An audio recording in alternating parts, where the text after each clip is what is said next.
अरे कोहतिया time pass कोई नी दिलवा हमर लेके।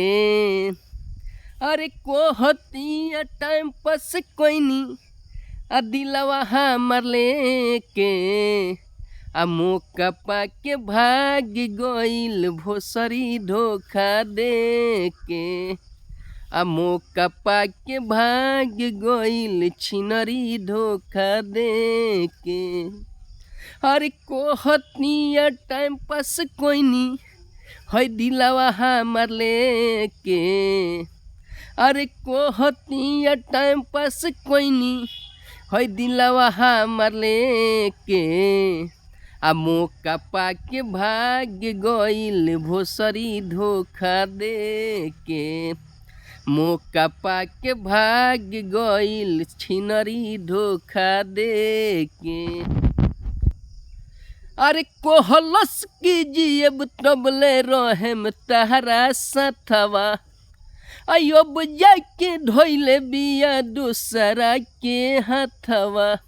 अरे कोहलस की जियब तबले रहेम तहरा साथवा। अब जाके ढोइले बिया दूसरा के हाथवा। अरे देखियो के हम के करे न देखे। अरे देखियो के हम केहू करे न देखे। मौका पाके भाग गइल हौ भोसरी धोखा दे के। मौका पाके भाग गइल हौ छिनरी धोखा दे के। भाई लोग, ये हमार गाना बा म्यूजिक के साथ मेन चैनल पर छोटू चौहान इंटरटेनमेंट और छोटू चौहान ऑफिशियल ऊपर म्यूजिक के साथ गाना बा। जाके सुनी लो, गाना के कमेंट करी लो, लाइक करी लो कि गाना कैसन बा। फिर हम दूसरा अंतरा सुना रहे हैं आप लोग को। अरे उहे तो रोहे हमारा दिल के धारा कनवा। अयो चौके में ले बिया हमरो हो जानवा। हे भाई का कहीं। अरे उहे तो रोहे हमारा दिल के धारा कनवा। अयो चौके में ले बिया हमरो हो जानवा। अरे उहे तो रोहे हमारा दिल के धारा कनवा। अयो चौके में ले हलस हमरो हो जानवा।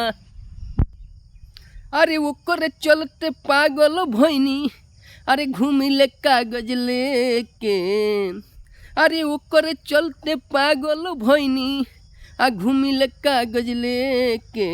हे भाई, मौका पाके भाग गइल हौ भोसरी धोखा दे के।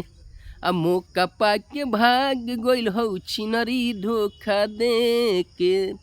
अरे कोहतिया टाइम पास कोई नी दिलवा हमर लेके।